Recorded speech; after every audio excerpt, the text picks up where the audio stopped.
เบียดเบียนเขาหักแข้งหักขาหักปีกเขาก็บ่เฮ็ดให้เขาผากพ่อผากแม่ผากลูกก็บ่เฮ็ดมันเป็นทุกข์มันเดือดร้อนคันเฮามีศีลข้อที่หนึ่งโลกทั้งใบก็สงบบ่มีผู้ใดย้านไผสิทำอันตรายสองทรัพย์ที่ดินที่ดอนเงินทองแก้วแหวน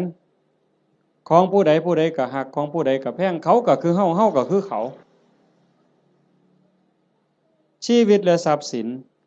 กันว่าข้อที่หนึ่งอีกจักหน่อยเนี่ยร่างกายอย่าว่าแต่มาเข็นมาขาเถาะทุบตีก็บ่เอาไปเอามานี่ไม่ออกพอออกเคยเป็นบ่หมอสิฉีดยา